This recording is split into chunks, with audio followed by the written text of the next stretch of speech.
ज्यादा से ज्यादा यही कर सकते हैं, आपका स्टैम्प पेपर वापस ले लो, हमारा 10,000 रुपया हमें दे दो अभी। क्या कहते हो ठाकुर साहब?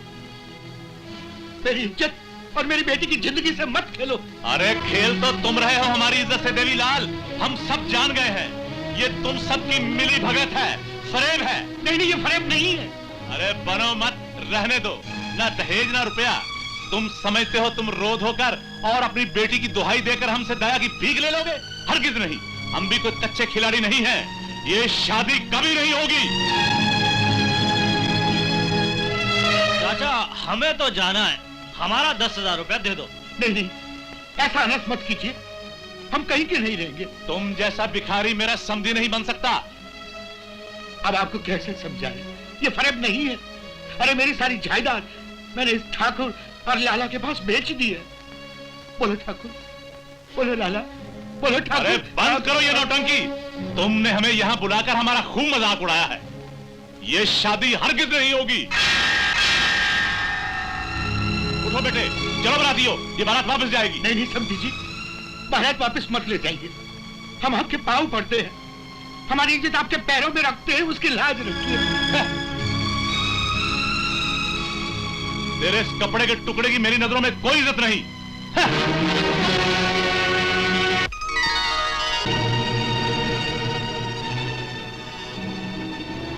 अरे अरे अरे ठाकुर साहब, लाला जी कहाँ चले? अभी तो फेरे पड़ने बाकी हैं, मिठाइयाँ बंटनी बाकी हैं। अपनी इज्जत दूसरे के पैरों में नहीं रखते देवी चाचा। ये नीच इज्जत का नहीं, दौलत का भूखा है, दौलत का। तुम कौन होते हो बोलने वाले? हमारी ये वर्दी देखकर तुम अच्छी तरह पहचान गए होगे कि हम हैं इस देश के सिपाही, जो दुश्मनों से देश की सरहद पर रक्षा करते हैं। और देश के अंदर जब तुम जैसे गद्दारों से निपटने के लिए हमारी जरूरत पड़ती है, तब हम हमेशा तैयार रहते हैं। बेटा ये क्या कहते हो? ये तो शहर के बहुत बड़े इज्जतदार आदमी है। ये इज्जतदार नहीं, इज्जत का नकाब चढ़ाए देश के अंदर देश के सबसे बड़े दुश्मन है। इन्हीं लोगों ने अंदर ही अंदर हमारे देश को खोखला बना दिया है। क्यों हम पर जबरदस्ती इल्जाम लगा रहे हो? हमने क्या किया है? किसी के घर की इज्जत सरेआम उछाल कर पूछते हो हमने क्या किया? ऐसा मत करो, ये हमारे समझी है, हम आपके हाथ जोड़ते हैं। अरे का ठाकरों के घर में जन्म लेके गिड़गिड़ाते हो देवी चाचा? ये पराई बेटियों का धन लूटने वाले लोभी कायर को संबंधी कहकर ठाकुर जाति को कलंक लगाते हो। इन्हीं हत्यारों के कारण आज देश की कई भोली भाली लड़कियां फांसी का फंदा लगाकर जान दे देती हैं, और तुम इन्हें संबंधी कहते हो? अरे संबंधी तो उसे कहते हैं जो आधे दुख का दावेदार होता है। जोशीली बातों से कुछ नहीं होता बेटा, जिसके घर बेटी हो वही दुख जानता है। बिना ब्याह अगर ये मंडप उखड़ गया तो मेरी बेटी के साथ कोई शादी नहीं करेगा। हम रखेंगे इस मंडप की लाज। क्या कहते हो बेटा? अगर आप आज्ञा दें तो। हाँ। हाँ।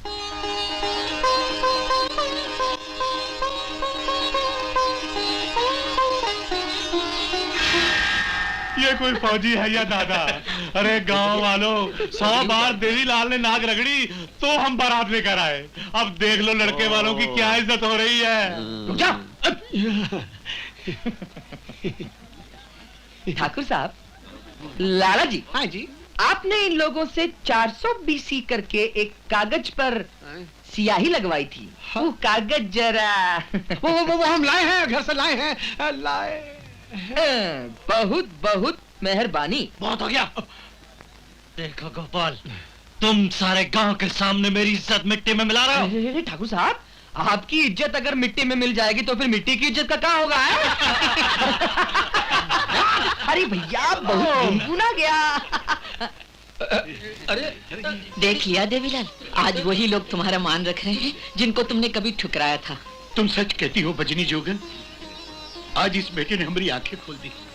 बेटा हमें माफ कर। अरे ये क्या करते हैं आप तो हमारे पिता समान हैं, पैर तो हम छुएंगे आपके। अरे भाग चलो बरातियों, कहीं जूते ना पड़े, भागो भागो।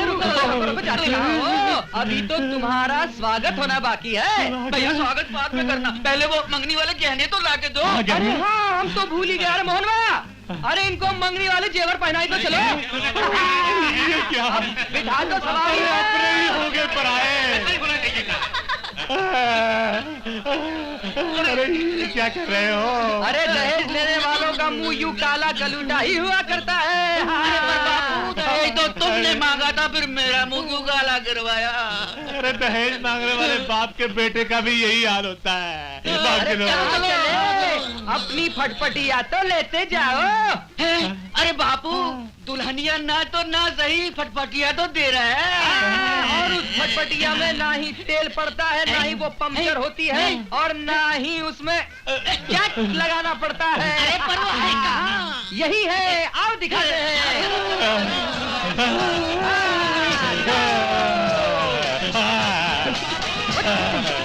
अरे लोगों, दहेज मत मांगना। दहेज मांगने वालों का मुंह काला।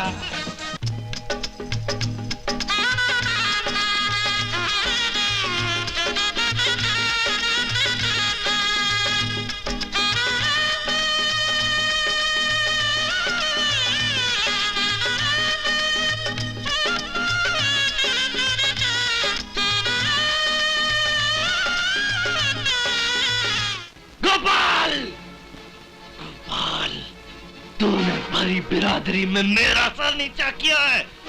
अगर मैंने दोनों खानदानों को मटिया मेट न कर दिया तो मेरा नाम काक और मोरत सिंह। लो, दूध भी तुम ढोलाई बहू। अरे तुम तो इसे निकम्मा कर दोगी।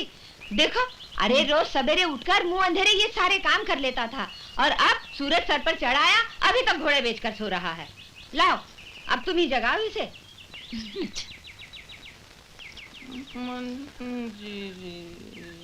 मंजरी, गोपाल, ए गोपाल, गोपाल, उठो, देखो कितना दिन चढ़ाया है।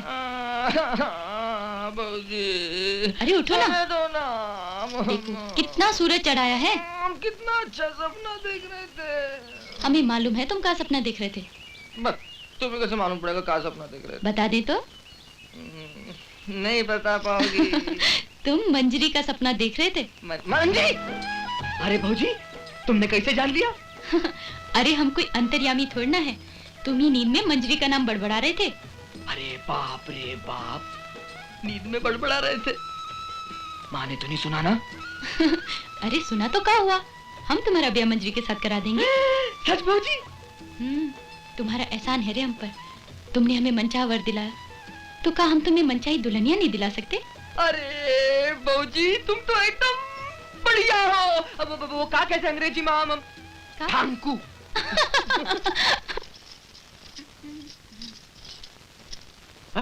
अरे तुलसी, खा गए ना धोखा तुम भी बाबू। हम तुलसी नहीं, मंजरी है, मंजरी जा रहे हैं तुलसी के घर। अच्छा अच्छा, उसे मेरा प्यार देना बेटा। ठीक है। लगता है कोई नई शरारत सूझी है।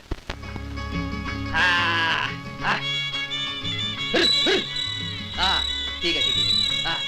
शाबाश, उतरो। अरे भौजी, सुनो, सब पर घुमा लेना इसको।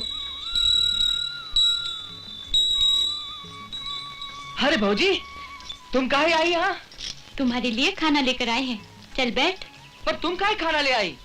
रोज तो हम खाने घर आते हैं ना? हाँ हाँ, लेकिन तुमसे आज खास बात करनी थी।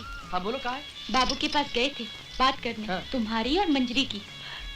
सच? तो फिर? वो कहते हैं दोनों बहनें एक घर में नहीं रह सकती। तो का पहले तुम और मंजरी अलग अलग रहती थी? नहीं तो दोनों एक साथ ही रहती थी ना? तो फिर अब क्या हुआ? बड़ी बहन जेठानी, छोटी देवरानी, यही तो झगड़े की जड़ है गोपू।